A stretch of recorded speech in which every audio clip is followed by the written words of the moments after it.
Man lost more than $1 million in cryptocurrency after falling for a scam. They got caught up in a cryptocurrency scam. A W5 investigation found Canadians are being aggressively targeted by fake AI-generated videos to invest in cryptocurrency scams. We're told crypto is trustless, that it removes middlemen, that it makes finance fair.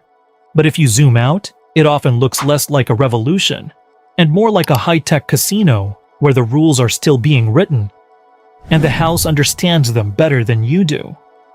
That might sound harsh, but consider the contrast. Crypto is now openly embraced by Wall Street and debated in Washington. Major financial institutions are building products around it. Politicians talk about it as the future of finance. At the same time, the U.S. Federal Trade Commission reports that consumers have lost billions of dollars in crypto-related fraud in recent years, with crypto becoming one of the most common payment methods used in scams. So how can a system marketed as transparent and decentralized produce recurring waves of deception? The answer is not that crypto is fake. The answer is structural. Crypto did not invent scams. What it did was create an environment where launching financial products is easy, liquidity moves fast, and oversight often comes later. When speed outruns scrutiny, bad actors gain an advantage. And once you see that, a harder question appears. If the system keeps producing the same patterns, rug pulls, fake platforms, disappearing founders, is the real problem just a few bad actors? Or is the craze itself quietly rewarding the very behavior it claims to eliminate? That is what we need to unpack. Crypto scams don't appear randomly. They follow a pattern, and the pattern repeats. The U.S. Federal Trade Commission reports that cryptocurrency has become one of the most common payment methods used in fraud, with billions of dollars lost in recent years. Why? Because crypto transactions are fast and irreversible. Once the money moves, there's usually no getting it back. Blockchain analytics firms like TRM Labs have documented recurring scam types: rug pulls, fake exchanges, phishing schemes, romance scams, and Ponzi-style token launches, showing that these aren't isolated accidents. They're repeat plays. Think of it like a school carnival. Imagine anyone can open a game booth instantly. No background check, no rules review, no refund policy. A flashy sign promises huge prizes. Kids line up, parents pay. The booth collects money all afternoon. Then, before the prize drawing, the booth disappears. Nothing illegal about running a booth. But if there are no guardrails, disappearing becomes profitable. That's what a rug pull looks like. A new token launches with an exciting story. Early buyers rush in. The price rises as more people join. Then the creators remove the liquidity and vanish.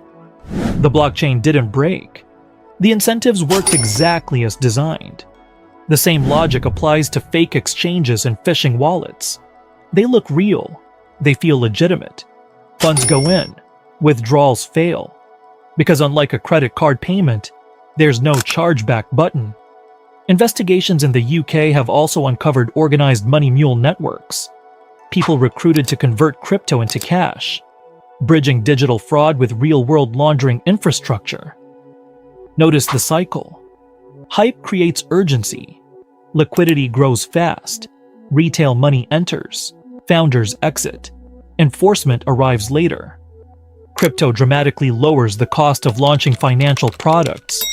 Anyone can create a token in minutes. Anyone can market it globally.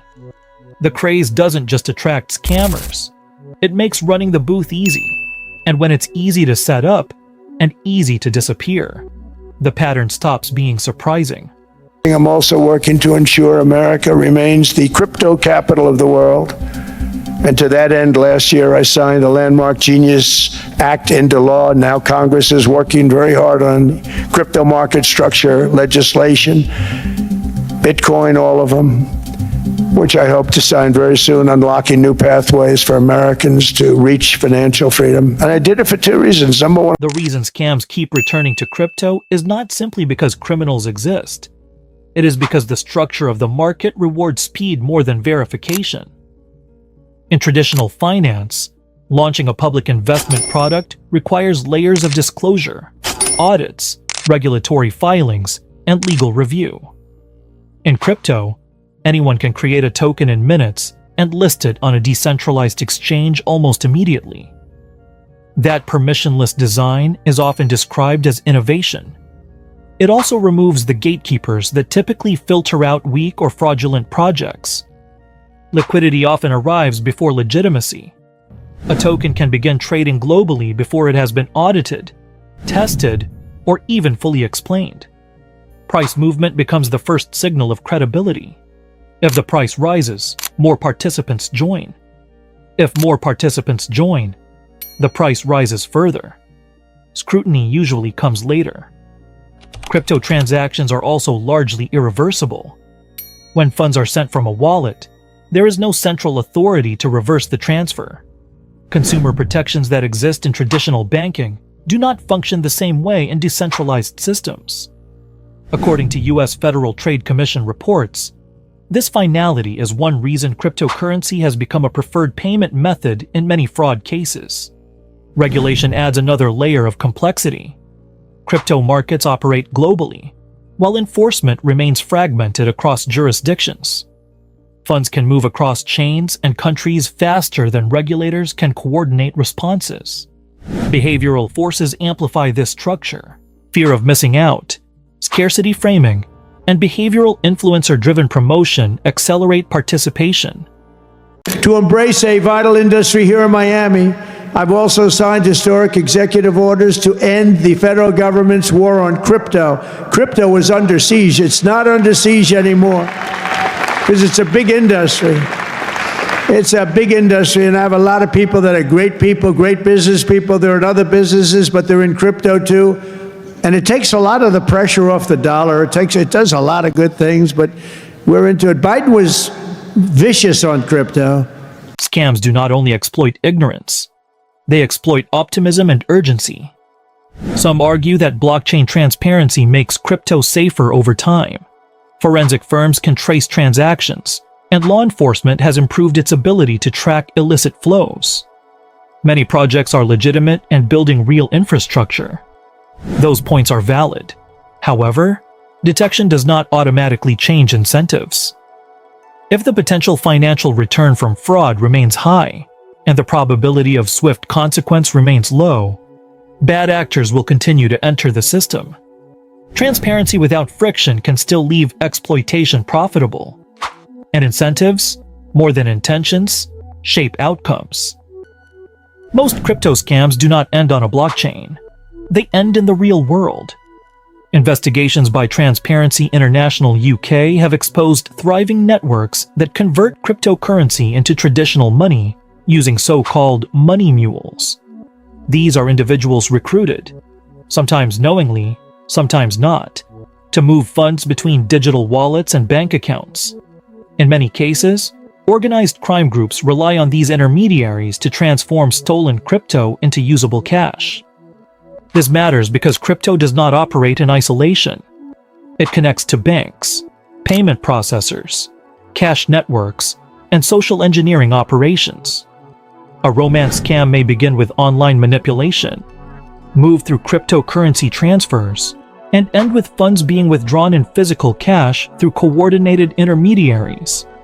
The blockchain records the movement of funds, but the laundering process bridges digital systems with real financial infrastructure. This does not mean that cryptocurrency equals crime. The vast majority of crypto transactions are not criminal. However, crypto rails have increasingly become part of broader financial crime ecosystems because they allow fast, cross-border value transfer with limited upfront friction. Liquidity plays a critical role in this system. The more active and liquid crypto markets become, the easier it is to move and obscure large volumes of funds. And once funds are converted back into traditional currency, tracing them becomes more complex. The uncomfortable insight is this: the real issue is not just fake tokens or fraudulent projects. It is the surrounding ecosystem that enables proceeds to move efficiently from deception to usable cash.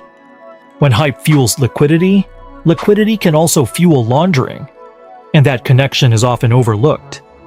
The hidden scam behind the crypto craze is not that crypto itself is fake. Blockchain technology is real.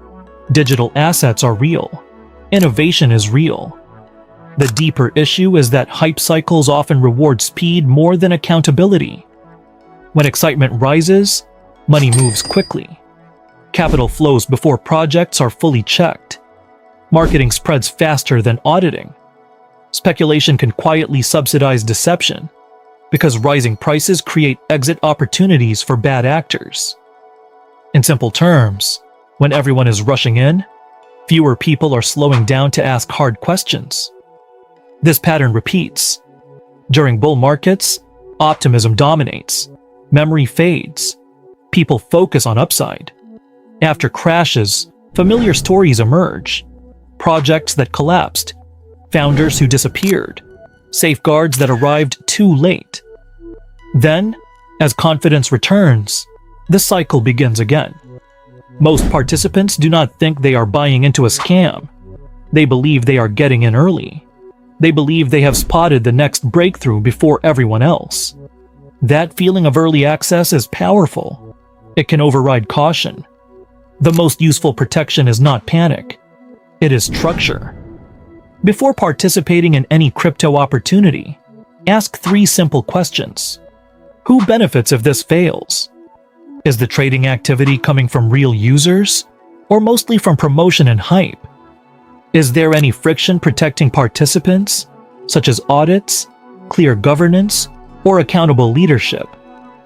If those answers are unclear, slow down. Innovation does not eliminate fraud. It changes how it is delivered. If this video helped you see the system more clearly and think through risk in a practical way, consider subscribing. The goal here is not fear. It is understanding how these cycles work, so you can move through them with clarity instead of confusion.